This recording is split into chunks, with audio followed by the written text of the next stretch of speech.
आज आपण गोष्ट ऐकणार आहोत एका उन्हाळ कोकरूची। एक होतं जंगल आणि त्या जंगलात एक छोटंसं कोकरू राहत होतं आणि त्याचं नाव होतं बबलू। त्या जंगलात एक बांबूचं रान होतं। त्या रानामध्ये बबलूची आई आणि बबलू मजेत राहायचे। बबलू अतिशय आनंदी आणि खेळकर कोकरू होतं। ते दिवसभर जंगलात भटकायचं, कोवळं कोवळं गवत खायचं, तळ्यातलं थंडगार पाणी प्यायचं आणि मजेत राहायचं। एक दिवस बबलूच्या आईला जायचं होतं कामासाठी बाहेर। ती म्हणाली, बबलू, मी कामासाठी बाहेर चालली आहे, तू घराजवळच खेळ बरं का? लांब जाशील, रस्ता चुकशील, दृष्ट लांडगे टपून बसलेलेच असतात, लांब जाऊ नको बरं का बाळा? हो ग आई, तू काळजी करू नकोस, मी घराजवळच खेळेन। मग आई गेल्यावर बबलू इकडे तिकडे फिरायला लागला, उड्या मारू लागला आणि कुठे कोवळे हिरवेगार गवत खायला मिळते का, कोणी मित्र खेळायला मिळतात का ते बघायला लागला।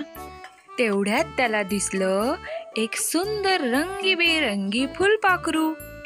बबलूला ते फुलपाखरू खूपच आवडले। लाल, पिवळं, निळा, हिरवा ते रंग असलेले ते फुलपाखरू या फुलावरून त्या फुलावर उड्या मारत होते। बबलूला वाटले या फुलपाखराशी खेळायला किती मजा येईल, म्हणून ते धावत धावत फुलपाखराजवळ गेले आणि फुलपाखरू घाबरून आणखी पुढे गेले। बबलू परत त्याला पकडायला धावला। फुलपाखरू पुढे जायला लागलं, या फुलावरून त्या फुलावर। बबलू पण टुन टुन उड्या मारत त्या फुलपाखराच्या मागे गेला। असे बरेच पुढे गेल्यावर फुलपाखरू एकदम दिसेनासे झाले। बबलू इकडे तिकडे बघायला लागला, पण त्याला काही फुलपाखरू दिसलेच नाही। ते बिचारं घाबरून एका पानाच्या मागे लपून बसलं होतं। बबलू बिचारा हिरमुसला झाला। तेवढ्यात त्याला दिसलं छान कोवळं हिरवगार लुसलुशीत गवत। बबलूला भूक लागलीच होती। त्याने त्या गवतावर मस्त ताव मारायला सुरुवात केली। पोटभर गवत खाल्ले आणि मस्त ढेकर दिला। तेवढ्यात त्याला दिसला त्या गवतात लपून बसलेला पांढरा शुभ्र ससा। बबलू म्हणाला, या सशाशी पकडापकडी खेळायला किती मजा येईल, म्हणून त्याने सशाला हाक मारली, ए ससोबा, आपण पकडापकडी खेळूया का? ससा म्हणाला, हो खेळूयात की, ये मला पकडायला। असं म्हणून ससा पुढे पळाला आणि बबलू त्याच्या मागे पळाला। ससा पुढे, बबलू मागे, ससा पुढे, बबलू मागे, असे खेळता खेळता दोघेजण बरेच लांब गेले आणि दोघेजण तळ्याजवळ पोचले। ससा म्हणाला, ए बरं, जातो का मी आता घरी, आई ओरडेल मला। असे बोलून ससा आपल्या बिळात गेला। बिचारा बबलू परत एकटाच राहिला। पळून पळून बबलू दमला होता। त्याने तळ्यातलं थंडगार पाणी प्यायलं। खूप बरं वाटलं त्याला।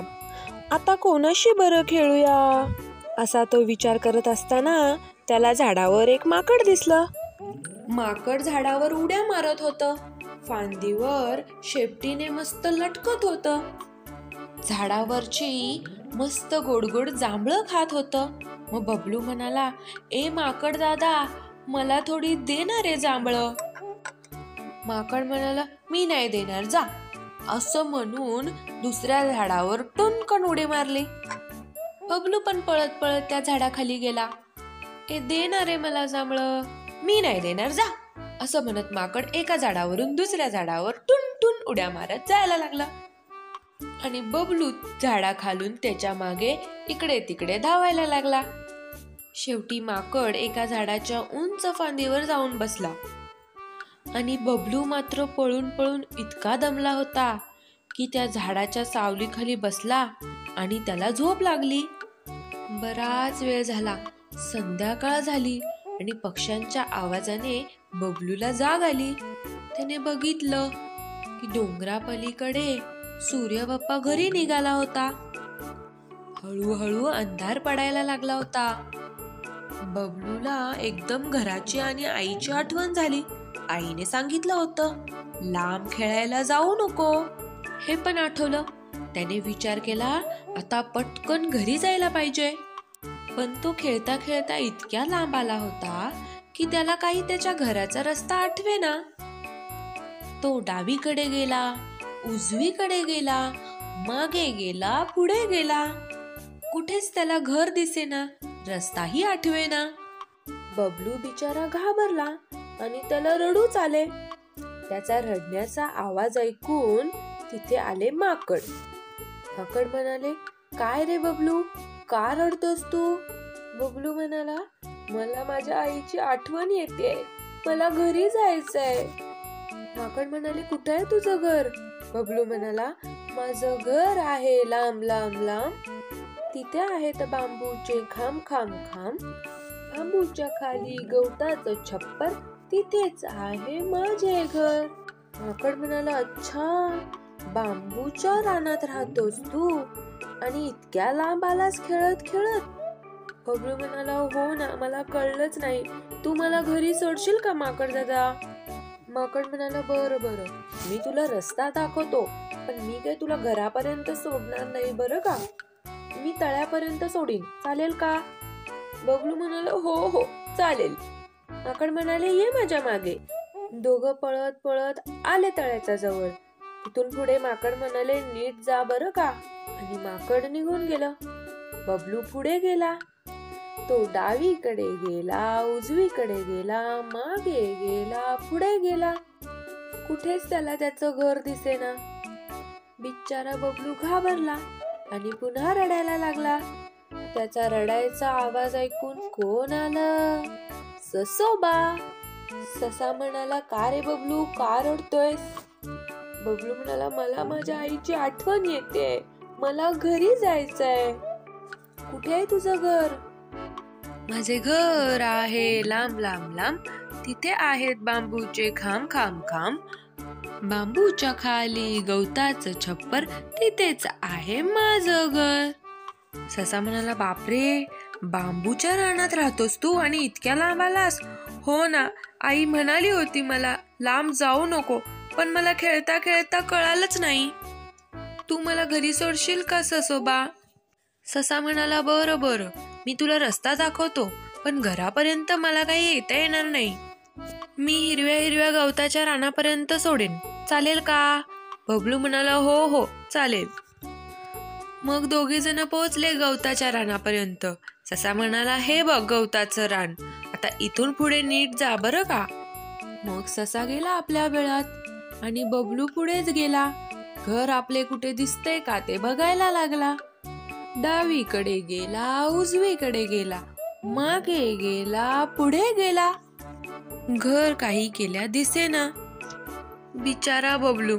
आता मात्र त्याचा धीर सुटायला लागला आणि अंधार पडायला लागला. तो आईला हाका मारायला लागला. त्याचा आवाज ऐकून फुलावर झोपलेलं फुलपाखरू हळूच उठून बघायला लागलं. अरेच्चा, हे तर तेच कोकरू आहे जे आपल्याला पकडायला आलं होतं. का बरं रडते हे? फुलपाखरू त्याच्या जवळ गेलं आणि विचारलं, का रे रडतोस तू बबलू? मला माझ्या आईची आठवण येते, मला घरी जायचंय. बरं, कुठे आहे तुझं घर? माझं घर आहे लांब लांब लांब. तिथे आहेत बांबूचे खांब खांब खांब. बांबूच्या खाली गवताचं छप्पर, तिथेच आहे माझं घर. फुलपाखरू म्हणाला, अरेच्चा, बांबूच्या रानात राहतोस तू? ते काही लांब नाहीये, इथेच आहे जवळ. ये, मी तुला रस्ता दाखवतो. असं ऐकल्यावर बबलूचा चेहरा एकदम खुलला. बबलूने डोळे पुसले आणि म्हणाला, खरंच? फुलपाखरू पुढे पुढे पळत गेलं आणि बबलू त्याच्या मागे मागे पळत गेलं आणि पुढे आलंच की बांबूचं रान. बबलू खुश झाला आणि आनंदाने नाचायला लागला, उड्या मारायला लागला. उड्या मारत मारत पुढे गेला. तिथे होतं बांबूचं रान आणि होतं गवताचं छप्पर आणि हेच होतं आपल्या बबलूचं घर. बबलूची आई दारात वाटच बघत बसली होती. बबलूला बघून तिने त्याला घट्ट मिठी मारली आणि म्हणाली, तुला सांगितलं होतं ना लांब जाऊ नको. बबलू म्हणाला, हो हो आई, मी पुन्हा कधीही लांब जाणार नाही. मग आईने आणि बबलूने फुलपाखराला टाटा केलं. अशी झाली आपल्या बबलूची गोष्ट. अशा छान गोष्टींसाठी आपल्या मराठी स्टोरी टीव्हीला लाईक करा, शेअर करा आणि सबस्क्राईब करा. बाय.